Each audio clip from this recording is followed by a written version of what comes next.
He'll love these. They're still warm.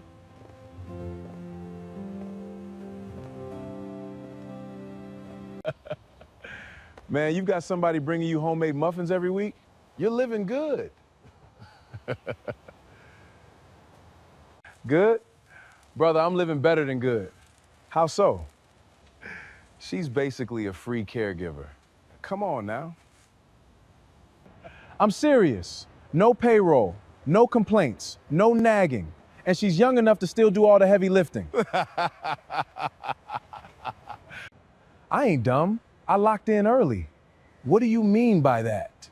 She does everything. Feeds me, cleans the house, handles the insurance paperwork, schedules appointments, keeps track of everything. Sounds like a devoted woman. That's more than a wife. That's a full package for $0. And what happens when you're gone? Everything goes to Keenan. Your son? Of course. And what about her? She'll figure it out. What?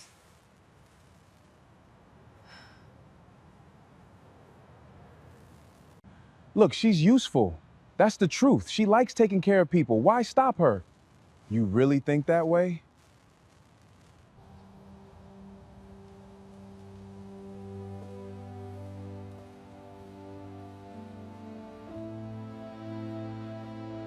After 5 years caring for my paralyzed husband, I overheard him call me a free servant. Well, let's go. So I did the unthinkable. Please stay with me as I tell you my story, and please take a minute of your precious time to support our channel. Your support and love keeps us going. So back to our story. I had spent 5 years taking care of my husband, my whole 20s really. 5 years of steaming his clothes, spooning soup to his lips, and learning the physical rhythms of lifting and rotating his body so he didn't develop bed sores. 5 years of physical therapy appointments, nighttime bathroom runs, adjusting medication doses, and coaxing a laugh out of him when he stared blankly at the wall for hours. 5 years of believing this was simply what love looked like when tested. Then one morning I heard him say it. Heard words that rewrote every moment I thought was sacred. "She's basically a free caregiver," he muttered to another patient seated outside in the recovery courtyard. "I mean, come on. No payroll, no nagging, and she's young enough to still do all the heavy lifting." He chuckled. "I ain't dumb. I locked in early. She does everything. Feeds me, cleans the house, handles the insurance. That's more than a wife. That's a full package for $0. And when I'm gone, everything goes to Keenan. Of course, that's my boy." I didn't move. Couldn't. My legs froze, wedged behind the column near the courtyard where I just arrived. Hands still gripping the bag of warm blueberry muffins I baked that morning. His favorite. Still warm when I left the house. Still warm when I walked in with hope in my chest. But hearing him laugh like that, hearing his voice coat me in mockery like syrup on a burnt pancake, I went cold. I had never wanted children of my own.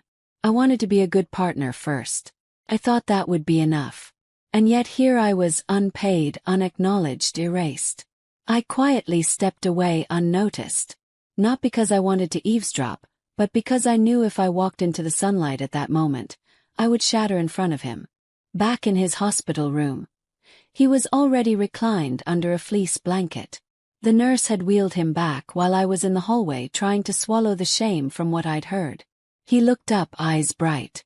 "Celine, there you are. Did you bring the muffins?" I said nothing at first. Just placed the bag gently on the bedside table.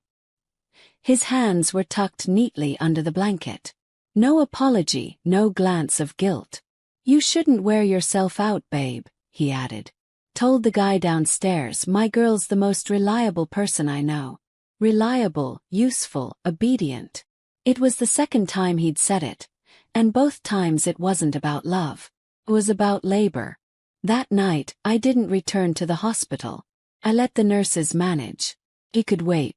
I curled up on the corner of the couch, lights off, surrounded by the shadows of a house that was never mine.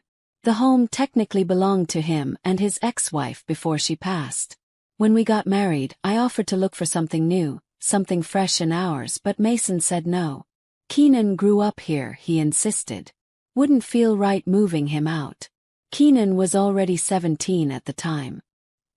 He towered over me, rolled his eyes any time I suggested dinner ideas, and never once called me by name. Not even Miss Celine, just silence, or at most her. Still I agreed.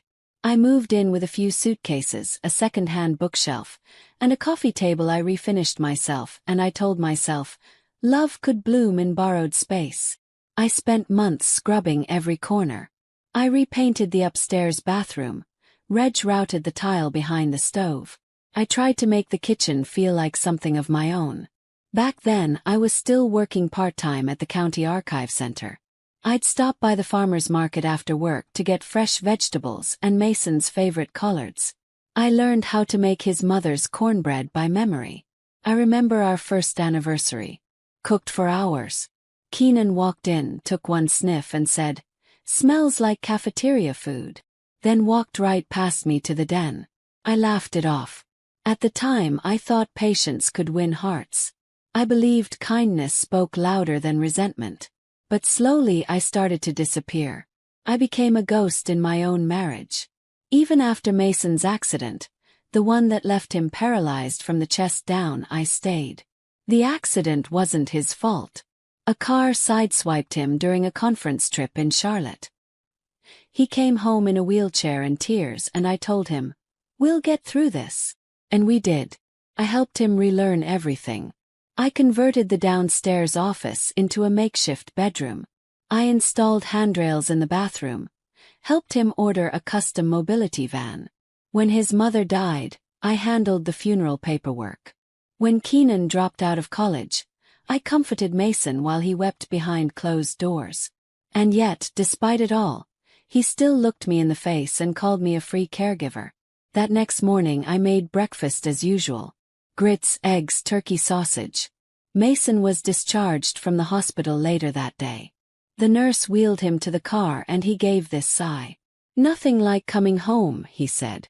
I buckled his seat belt, my fingers steady, my voice still quiet. I no longer knew what home meant. Not really. The house felt colder than ever. That night Keenan showed up.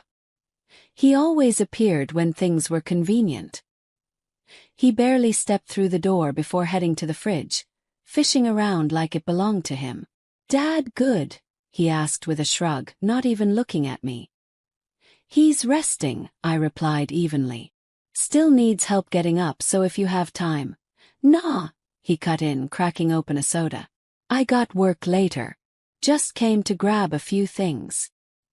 He leaned against the counter, eyes scanning the cabinets. "I told Dad he should have sorted the will a while back," he said casually. "No point in leaving all that to get tangled." I stared at him. He didn't even bother pretending I might be part of those conversations. He plopped down at the kitchen table, kicked his feet up and mumbled, "It's not like this place is yours anyway." And just like that I felt a door slam shut inside my soul. Not a scream, not a rage, just a quiet final click. I was done. Done pretending. Done hoping. Done trying to earn respect in a house that never saw me as more than background. I reached over, flipped off the kitchen light, and left him sitting there in the dim glow of the hallway lamp. I didn't say a word. I didn't need to, because in that moment, I knew something was coming. Something real, and it was mine to choose. The day Mason came home from the hospital, the sunlight felt almost cruel, bright, unapologetic. It poured across the driveway like it was welcoming a man back to a castle that wasn't mine. I helped him from the wheelchair into the passenger seat, and he groaned about the cushion being too stiff. I adjusted it silently and fastened his seat belt without a word. He didn't notice my silence. Or maybe he did but chose not to care. When we got home, I carried in the hospital bag, unlocked the door and guided him inside. "I missed this couch," he said, easing into it like a throne. "And the remote too. I hate that hospital TV. No sports, just news and cooking shows." I nodded, walking toward the kitchen. I poured him water, fluffed the throw pillow, and turned on the fan. He didn't say thank you.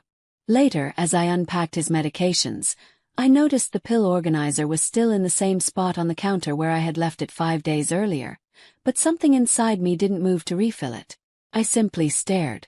That night, I sat across from him while he scrolled through his phone. I was holding a book, open but unread. My mind was elsewhere. His words from the hospital kept replaying. She's basically a free caregiver. I thought I had misheard, but I knew better. Few days passed. I found myself standing in the study, sorting through the drawer where we kept important documents. The files were neat. Too neat. Blue folders for prescriptions, green ones for bills, yellow ones for private insurance. And then, tucked behind a folder labeled miscellaneous accounts, I found a single sheet that fluttered to the ground like a whisper. It was a life insurance declaration form. Beneficiaries listed in 2 lines. Primary beneficiary 1, Keenan R. Marks. Primary beneficiary 2, Elena D. Marks. No mention of me, not even as an alternate. I stared at the paper for a long time. I blinked until the words blurred. My throat felt like it was closing. I hadn't expected an inheritance. I never asked for one. But after everything, after 5 years of labor, love, and loyalty, I thought I'd at least earn a footnote. A gesture, a line that said I mattered. Instead, I was heir. When dinner came, I made lasagna his favorite. I didn't use mozzarella this time. Just ricotta and spinach with a dusting of pepper flakes. Mason took one bite and frowned. "This tastes weird," he muttered. "Where's the mozzarella? I told you I don't like it without cheese." "I was out," I said flatly. "Didn't have time to get more." He looked at me like I had offended him, like I'd just broken a sacred rule. "You've been acting off lately," he said, chewing slower. "Maybe I'm just seeing things more clearly," I replied. He paused for a beat, squinting. I could tell he wanted to dig further, but he didn't. He leaned back and closed his eyes, saying he needed to rest his nerves. I sat across from him, unmoving. Book still open, still unread. I was no longer a partner. I was a machine, a background character in his carefully controlled life. How do you care for someone who has erased you from their plans? 5 years of being by his side. And now I had nothing to show for it but back pain and a lesson in betrayal. I had thought I was in a marriage, but I had been hired by a man who paid in expectations and withheld every form of validation. Affection was my salary. Compassion was my only benefit. Silence was my severance package. The next morning, I didn't prepare his breakfast. Instead, I stood in the kitchen staring at the fridge, my fingers trailing the magnet that held up a photo from our first trip together. Savannah, Georgia. I was smiling. He was too, but now I could see it. Even then, I had been carrying more than my share. That afternoon, I finally did it. I picked up the phone and dialed a number I hadn't used in 2 years. My best friend's voice came through after the second ring. "Hello," she said, slightly out of breath. "Nora, it's me." There was a pause, then her tone softened. "Celine." I swallowed hard. "Do you have a minute?" Another pause. Then without hesitation. "I have the whole day. Where are you? Come over." I didn't pack anything. I just grabbed my purse, my keys, and walked out the door. I didn't tell Mason where I was going. When I arrived, Nora was waiting at the doorway of her flower shop. Apron still on and arms wide open. She pulled me in without saying a word. Then she led me to the back patio and poured me a glass of chilled ginger mint tea. "You look like someone who's been holding in a scream for years," she said. I didn't argue, I just nodded. And then finally the words poured out. I told her everything. How I overheard Mason at the hospital, what I found in the documents, how Keenan talked to me like I was a live-in maid. She listened, not once interrupting. When I finished, she leaned back in her chair and said calmly, "You weren't married. You were managing a patient." Blinked. Nora continued. "He didn't see you as a woman. He saw you as a service. You don't owe anyone your life just because they needed your hands." I let the silence hang there. "I'm only 30, I whispered. "I feel like I've aged twice that." "You're still young," she said. But you've been carrying someone else's weight so long, you forgot how to walk without it. That stops now. You want to crash here for a while. I nodded slowly. I think I need to. Good, she said, rising to her feet. You can take the guest room upstairs, and tomorrow we're going to the courthouse to see what your rights really are. That night, I slept in a room with peeling sunflower wallpaper and a twin bed. It wasn't much, but for the first time in years I dreamed not about Mason, not about Keenan, just me, whole and awake. And when I woke up the next morning I didn't cry. I just smiled because I knew the storm had begun to shift directions. By the next week, I had moved most of my things into Nora's upstairs guest room. It was small, just a single bed, a desk, and a vintage ceiling fan that ticked when the wind picked up, but it was quiet, safe, mine. I started waking up without the dread that used to sit on my chest like a weight every morning. Nora owned a flower shop called Bloom and Purpose in the historic district of Asheville. Her back patio bloomed with cosmos, hyacinths, and these vibrant yellow roses she called freedom blooms. That little patio became my sanctuary. And the woman who ran it became more than just my friend. She became my mirror. You know, Nora said one afternoon as we drank hibiscus tea surrounded by hummingbirds, most people think the hardest part is leaving, but it's not. The hardest part is believing you're allowed to. She was right. For 5 years I thought endurance meant loyalty, that staying meant I was strong. But staying had nearly erased me. Leaving made me whole. With her help, I found a local legal firm, Marlowe and Hartwell. Women-owned and known for their work helping young spouses in domestic caretaking roles claim legal rights after divorce or long-term separation. Cora Marlowe herself was barely in her 40s, sharp-eyed with microbraids tucked into a bun and a voice like smooth granite. She flipped through my paperwork in silence. Marriage license, utility bills, even Mason's most recent hospital invoices. Then asked, "Were you working during the marriage?" "I was freelancing as an editor part-time," I said. "But for the last 3 years, no." His care became full-time. "Did you contribute financially at any point?" "Yes," I nodded. "Early on, I paid off a few credit cards, covered Keenan's tuition for a semester. Mason was between jobs back then." Cora nodded and made a few notes. "Then you've invested not just in the relationship, but in the household. That matters." Blinked. "Even if the house is still in his name." She leaned forward. "Doesn't matter. You're not some guest. You are his wife, his caregiver, and his dependent in many ways. North Carolina recognizes equitable distribution." My heart raced. "You mean I'm entitled to a portion of the shared marital assets and possibly spousal support, even after just 5 years?" "Absolutely," she said. "We filed stronger claims after 3. You were never just his free helper, Celine. But now it's time to make sure the court sees that too." The words sat with me long after I left her office. I wasn't doing this for revenge. I was doing it because I deserved to stop being invisible. That night, back at Nora's, I couldn't sleep. I lay in bed staring at the ceiling fan ticking overhead, thinking about the years I had given away. I thought about every quiet meal, every ignored birthday, every time I let someone speak over me at family functions, and the endless hours folding laundry while Mason snored in the next room. And the next morning I took the first real step. I filed for separation. I also called Serena. Serena was my cousin on my mother's side, a financial consultant who had helped dozens of women navigate messy breakups and sudden independence. She had always been the fixer of the family. I had been too embarrassed to call her before, but this time I didn't hesitate. The moment she heard my voice, she said, "It's time, isn't it?" I nodded into the phone, whispering, "Yeah, it really is." Within days, Serena had connected me with a certified financial advisor who helped me open my own bank account, begin calculating what assets Mason and I shared, and estimate my legal claim. She also connected me with a women's support group called Second Sunrise, which held weekly Zoom sessions. At the first one I met 3 other women, all black, all under 40, who had experienced similar betrayals. One had cared for her disabled boyfriend for nearly a decade. Another had financially supported her husband through law school only for him to leave her afterward.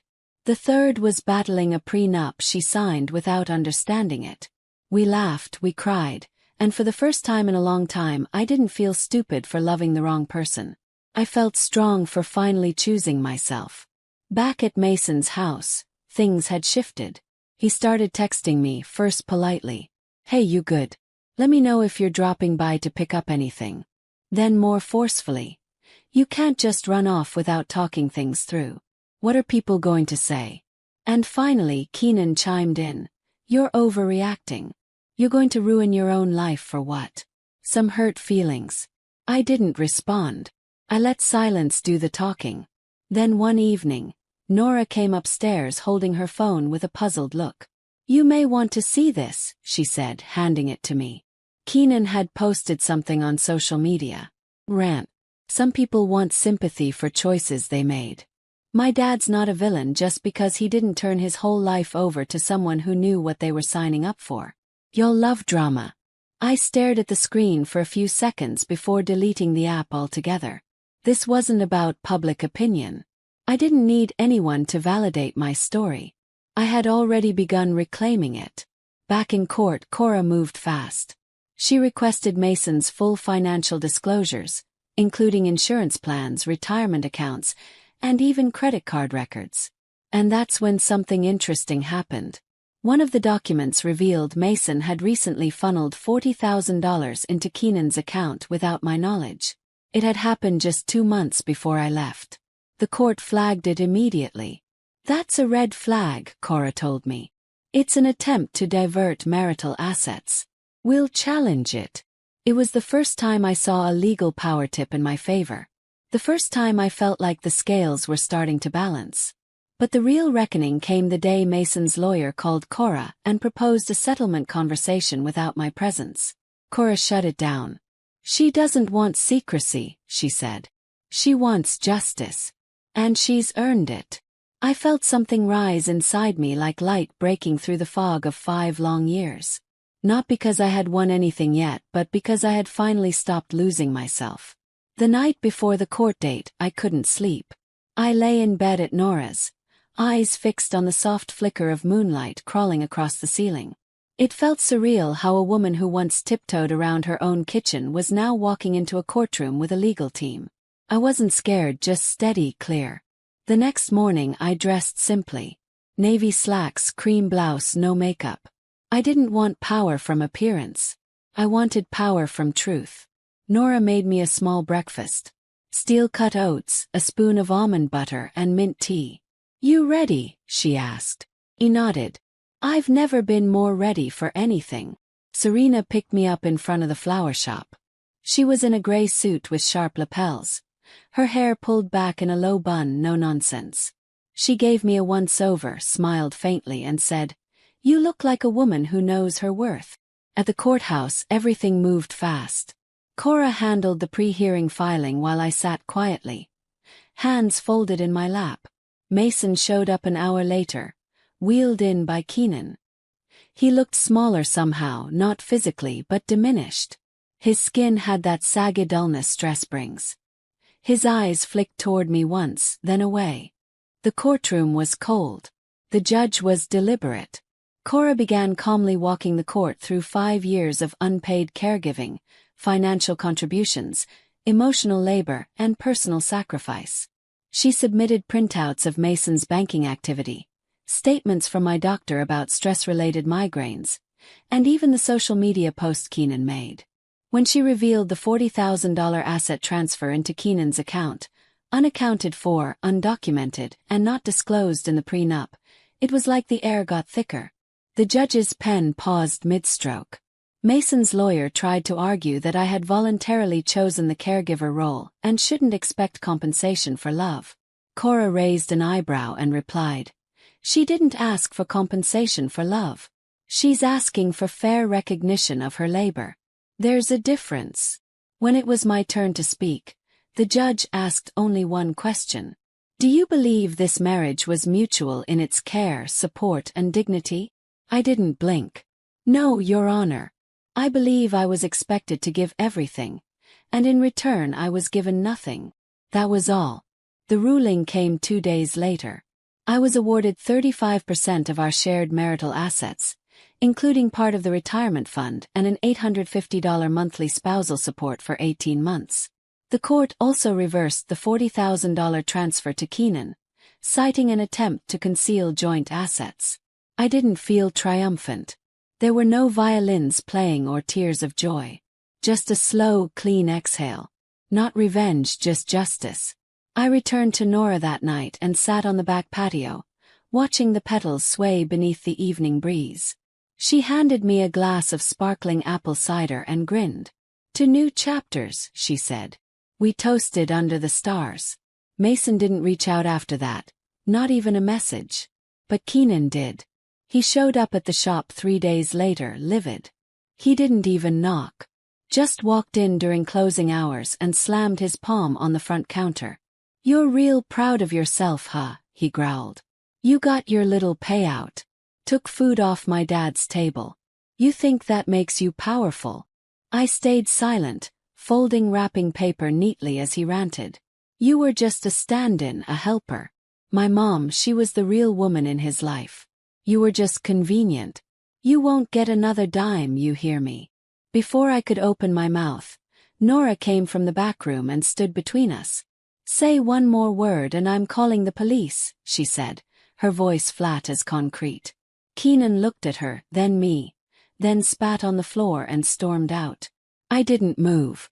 Didn't even flinch. I just reached for the broom and swept the spit out the door. "You okay?" Nora asked. He nodded. That was his tantrum, not mine. Later that night, I opened a photo album I hadn't touched in years. In one picture, Mason and I were smiling outside a concert venue back before the accident. I stared at it for a long time, then turned the page. It was okay to remember, but it was not okay to go back.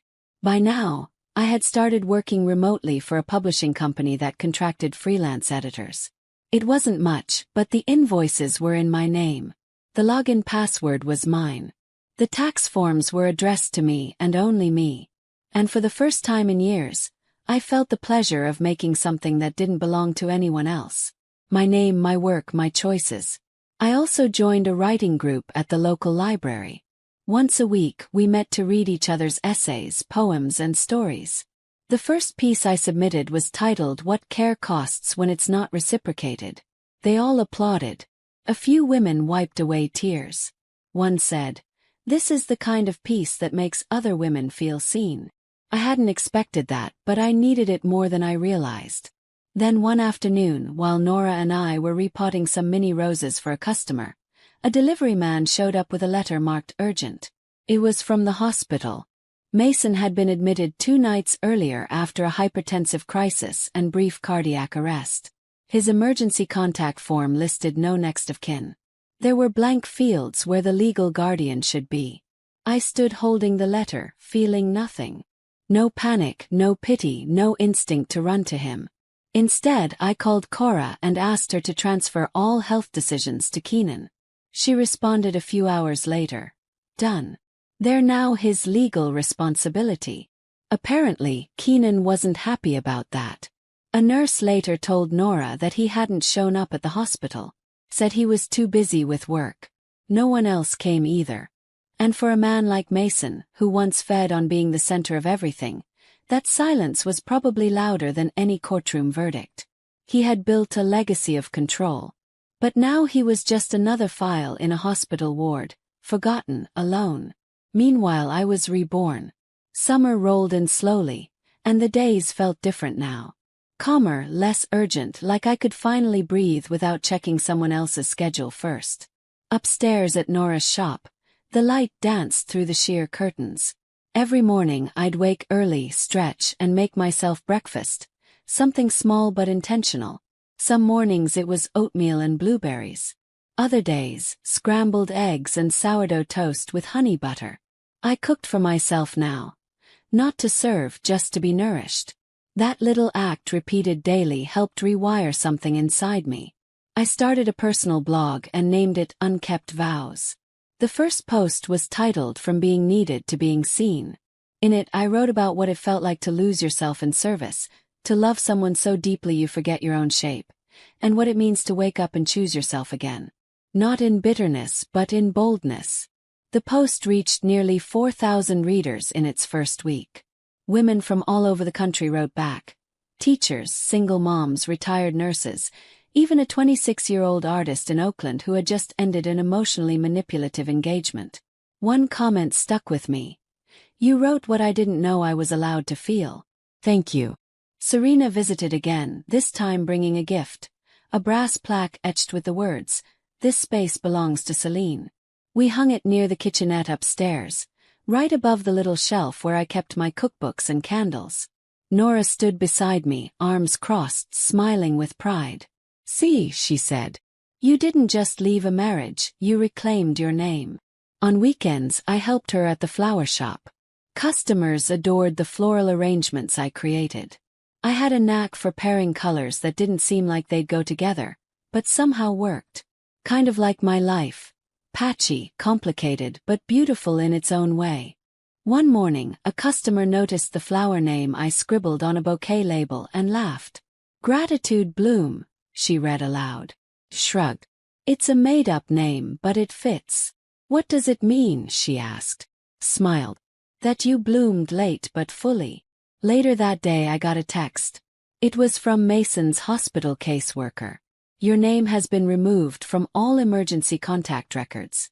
No further action required." That was the last thread. I didn't cry. I didn't feel joy or regret. I simply closed my phone, stood up from the patio chair, and stretched my arms toward the wide North Carolina sky. It was over.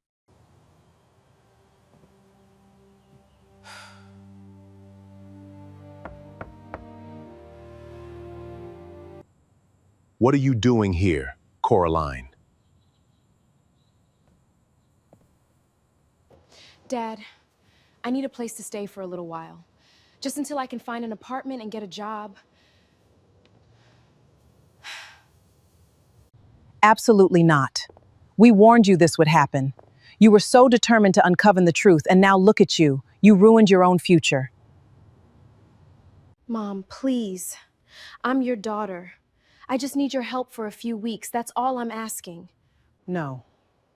Mira is getting married next month, and her husband will be living here with us until they can afford their own place. There isn't any room for you. Please. I don't have anywhere else to go. You made your choice, Coraline. Now you have to live with the consequences.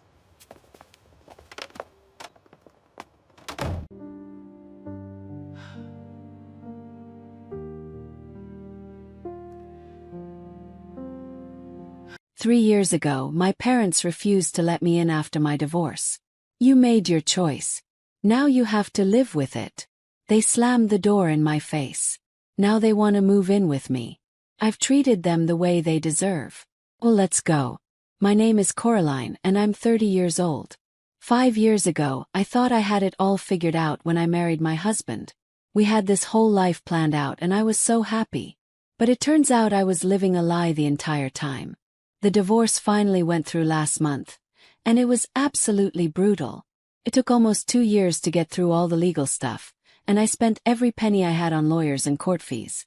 We had this prenuptial agreement that basically screwed me over completely. Everything went to him, the house, the cars, his business, all of it. I walked away with exactly $6,200 from our joint checking account that we used for groceries and gas. That's it. The worst part is that I found out he'd been cheating on me for years. I don't even know how long it was going on, but I had proof of at least 3 different women. When I confronted him about it, he didn't even try to deny it. He just shrugged and said, "What did you expect, Coraline? You let yourself go. Like it was my fault somehow.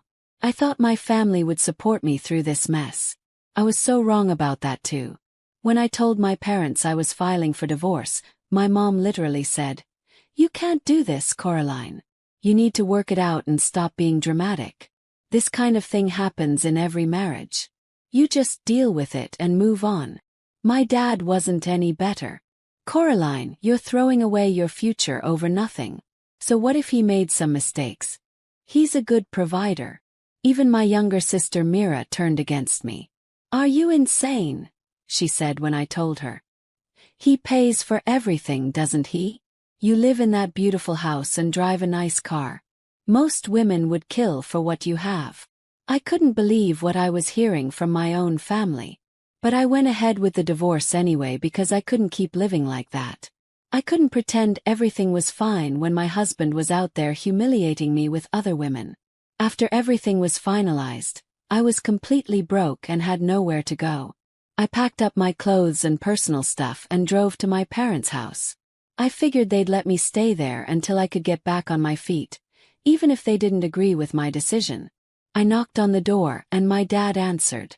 When he saw me standing there with my suitcases, he crossed his arms and blocked the doorway. "What are you doing here, Coraline?" he asked.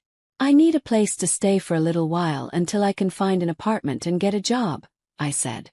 "Absolutely not," my mom said from behind him. "We told you this would happen. You wanted to find the truth so badly, and look what you got. A ruined future." "Please," I said. "I'm your daughter. I just need some help for a few weeks." My mom pushed past him. "Myra's getting married next month, and her husband is going to live here with us until they can afford their own place. You made your choice, Coraline. Now you have to live with it." Then she actually slammed the door in my face. I stood there on their porch for like 10 minutes just staring at that closed door. I kept thinking they'd change their minds and open it, but they never did. So I loaded my stuff back in the car and drove to the cheapest motel I could find. That first night in that crappy motel room was probably the lowest point of my entire life. I had $6,200 to my name, no job, no home, and no family support. I was completely on my own for the first time ever.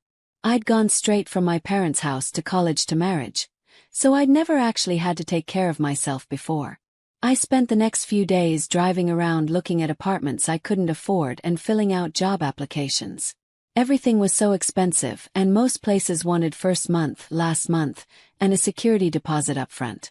Even the dumpy places wanted more money than I had. On my 4th day, I was walking down the street looking for a diner to get some cheap food when I saw a "for rent" sign in the window of this little restaurant. The building was old, but it looked clean, and the restaurant smelled amazing when I walked past it. I went inside and asked about the apartment.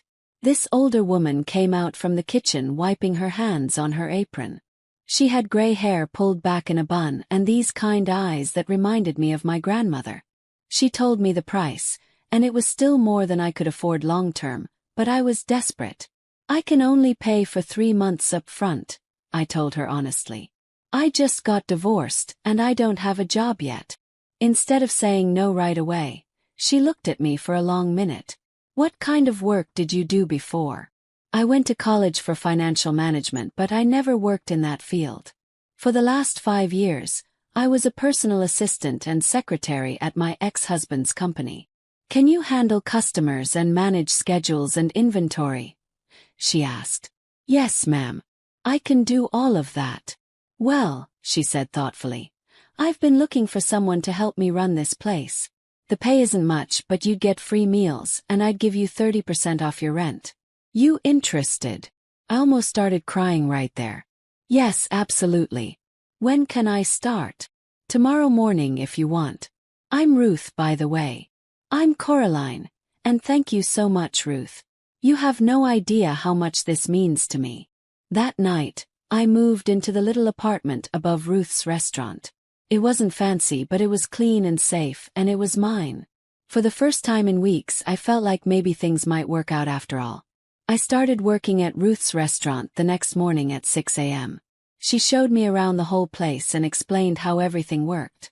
The restaurant was small but cozy, with about 15 tables and a counter that seated 8 people.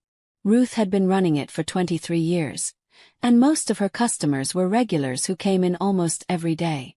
"These people are like family to me," she said as she introduced me to some of the morning crowd.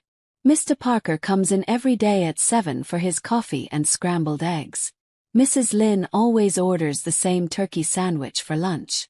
They've been coming here for years." I learned the register system pretty quickly, and Ruth taught me how to take orders and manage the seating.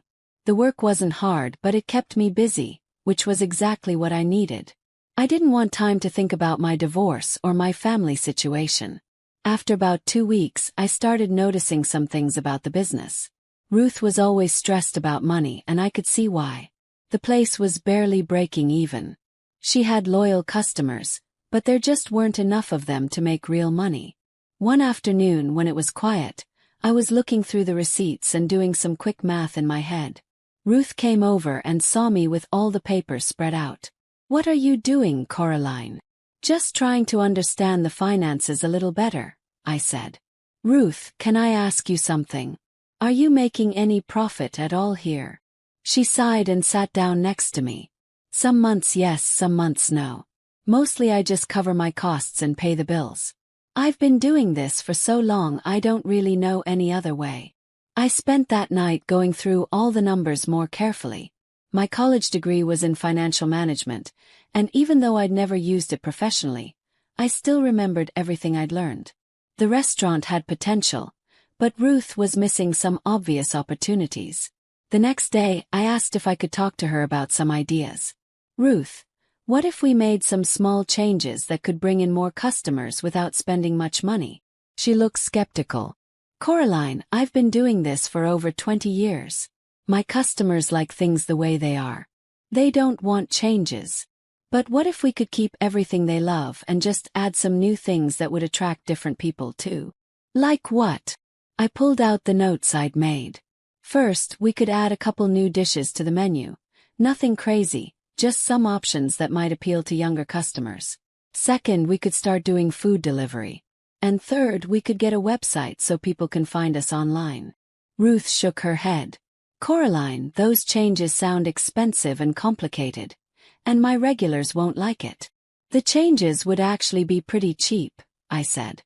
"And we wouldn't get rid of anything your regulars already love. We'd just be giving them more options and making it easier for new people to discover this place." She thought about it for a few days. Finally, she came to me and said, "Okay, Coraline, we'll try your ideas for a few months and see what happens. But if my regular customers complain, we're going back to the old way immediately." I was so excited.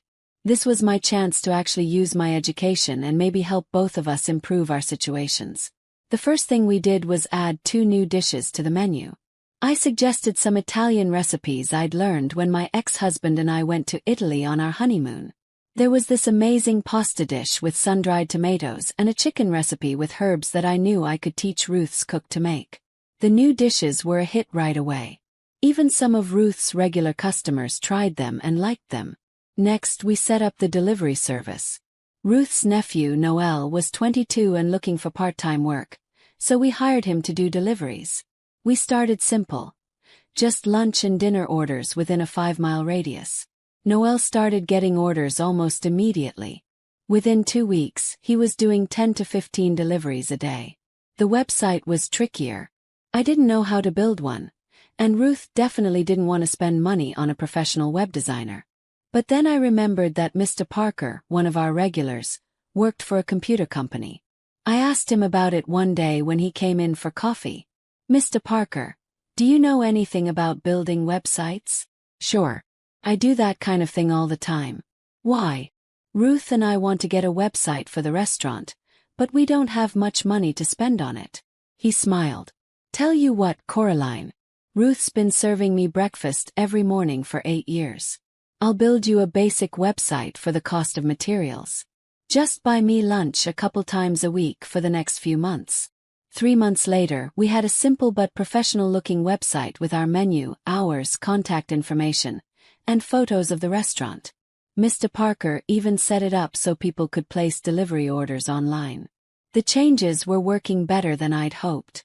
We were getting new customers every week, and our regular customers seemed to like the improvements. Ruth was actually smiling when she looked at the daily receipts instead of frowning. "Coraline, I have to admit I was wrong about all this," she said one evening as we were closing up. "These changes are really helping. I'm making more money than I have in years." "I'm so glad, Ruth. You deserve to have a successful business after all the work you've put into this place. You know what I've been thinking, she said. If things keep going this well, maybe we could even do some renovations. Paint the dining room, get some new chairs, maybe update the sign out front. I could see the excitement in her eyes, and it made me feel amazing. For the first time since my divorce, I felt like I was actually good at something. I was helping Ruth build something better, and I was finally using my education in a meaningful way. 6 months after we started making changes, the restaurant was completely different. We used some of the extra money to do cosmetic repairs in the dining room. We painted the walls a warm yellow color, bought new tablecloths, and replaced the old wobbly chairs. Ruth even hired a local artist to make a new sign for the front of the building. The whole place looked fresh and welcoming. I started a blog about the restaurant to bring in even more customers. I'd write about different menu items and interview longtime customers. The blog brought in new people who found us online, and it really helped our business grow. I also came up with the Customer of the Month contest. Whoever ordered the most food or visited the most times in a month would get their picture on the wall and a free dinner for 2. Our regular customers loved the competition, and it encouraged people to come in more often. The blog and the contest brought in so many new customers that Ruth started talking about expanding. Coraline, what would you think if I opened a second location? I've been looking at this space near the college campus. It's in an area with lots of students and young professionals. I think we could do really well there. That sounds amazing, Ruth. Here's the thing though, she said. I need someone I trust to run it. Someone who understands the business and knows how to manage people. I want you to be the director of the new location. I almost choked on my coffee. Director. Ruth, I don't know if I'm ready for that. Coraline, you turned this place around. You brought us from barely surviving to actually thriving. If anyone can make the new restaurant successful, it's you. The salary she offered was more money than I'd ever made in my life. I said yes immediately. The new restaurant opened 3 months later near 3 different colleges. I set it up for younger customers with free Wi-Fi, study areas, quick takeaway options, and an expanded coffee menu. The delivery service was huge with college students. I also started weekly cooking classes that filled up every week. The second restaurant was successful right from the start. Within 6 months, we were turning a solid profit, and I was earning enough money to buy my own house instead of renting. I found this perfect 3-bedroom place in a quiet neighborhood about 15 minutes from both restaurants. It had a big kitchen, a small yard, and even a garage. The mortgage payments would be tight, but with my new salary I could make it work. The day I signed the papers, I felt like I'd finally made it. 3 years ago, I was homeless and broke with no family support. Now I owned my own house and had a job I actually loved. All this time, I hadn't spoken to my parents or my sister at all. I'd see updates on Facebook sometimes. Mira had gotten married like my mom said she would, and they were still all living in my parents' house together. I felt bad sometimes that we weren't talking, but I also remembered how they treated me when I needed help. I was building a new life, and I was proud of what I'd accomplished. I had good friends at work, I was making decent money, and I finally felt stable again. Then one afternoon, while I was in my office at the original restaurant, I heard loud screaming coming from the dining room. I grabbed my name badge that said Director and rushed out to see what was happening. There was some kind of argument between customers, and I was about to step in when I froze. Sitting at one of the corner tables were my parents and Mira with her husband. They were the ones causing the scene, yelling at our waitress about something. When they saw me approaching with my director badge, they all went completely silent. Their mouths actually dropped open. Coraline, my mom said. You work here. You're the director. Mira asked, staring at my badge. I quickly handled whatever complaint they had about their food and got them settled down. Then my mom grabbed my arm. Honey, I'm so happy for you, she said with this fake smile. A director position at a nice restaurant like this must pay really well. I'm not discussing my income with you, I said coldly. Is everything okay with your meal now?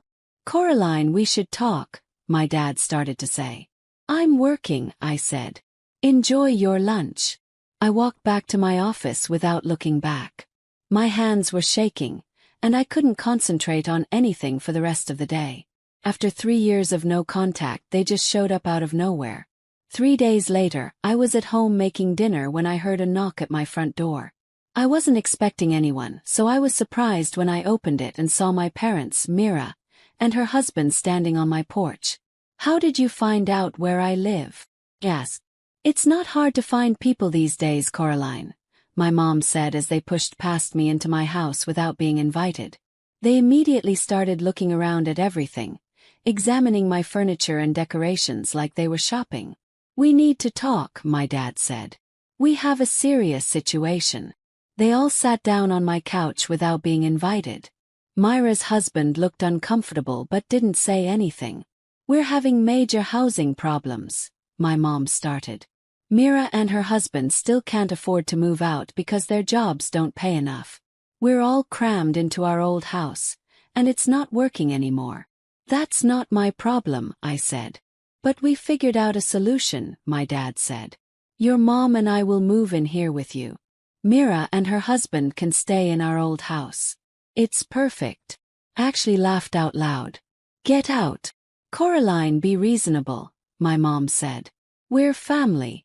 You want to know what family does," said. "They help each other when times are tough. They don't slam doors in each other's faces when someone needs a place to stay." "That was different," my dad said. "No, it wasn't," I shot back. "You wouldn't let me into your house when I was homeless and broke. Now you want to move into mine because I'm successful. You have exactly the same amount of time to leave that you gave me 3 years ago. 0. "You can't be serious," Mira said. "Get out of my house right now or I'm calling the police." My parents started yelling and my dad got really angry. "This isn't over, Coraline. We'll be seeing you again real soon." They finally left, but not before making a huge scene in my front yard. My neighbor across the street came over to make sure I was okay. After they drove away, I sat in my living room for a long time thinking about what just happened. 3 years of silence, and then they show up demanding to live in my house. The nerve of these people was unbelievable.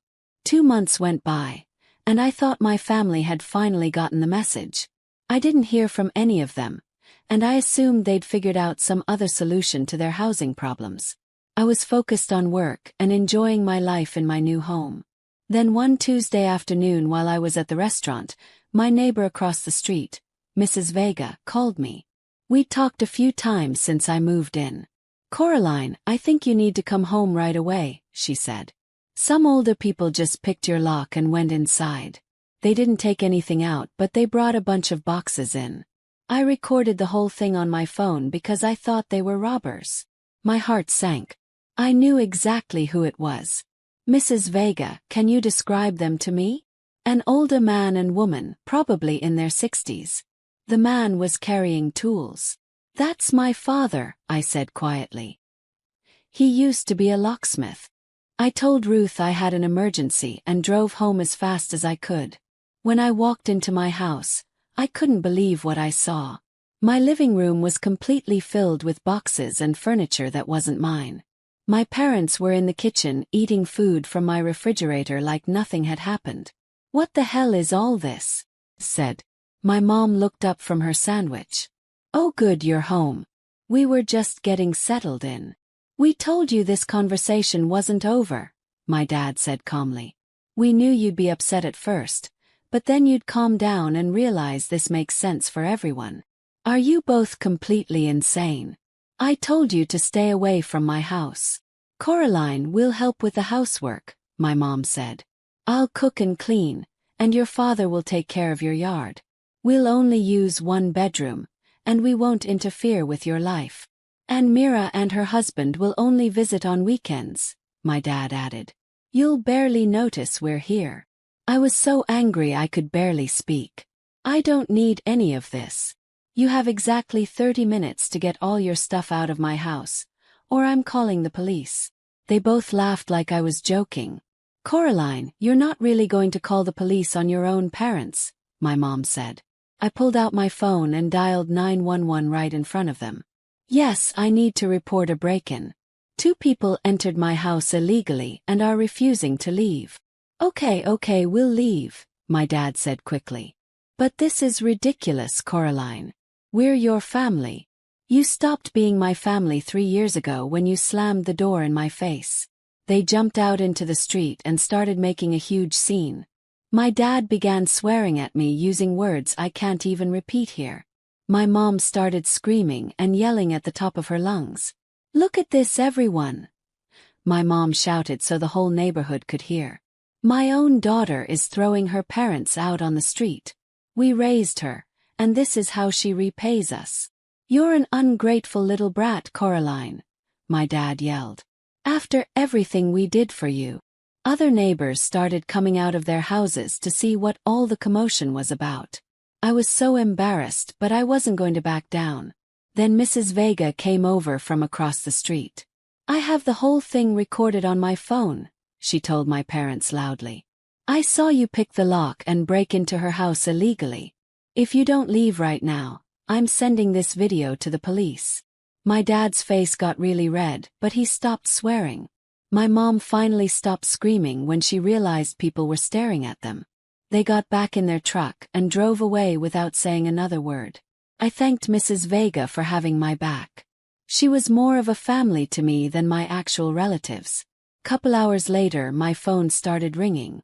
It was Mira calling, and she was screaming before I even said hello. Coraline, what the hell did you do? Mom and Dad just showed up back here with all their stuff. I don't want them living here. They already gave me this house. That sounds like something you need to work out with them, I said. You have plenty of room. Why can't they just stay with you? Because I said no. Same reason you all said no when I needed help. That was completely different, and you know it. How was it different, Mira? Because you made a stupid decision and ruined your own life. And you all made a stupid decision giving away your house before you had somewhere else to go. Not my problem. Coraline, please. I'm begging you. Take them back. No. And don't call me again. I hung up and blocked all their phone numbers. I was done with this drama. A month later, I found out through Facebook that my parents had moved in with my aunt temporarily, and that they were suing Mira to try to get their old house back. Mira was fighting them in court, and the whole thing was a mess. I didn't care who won. All I cared about was that they were finally leaving me alone.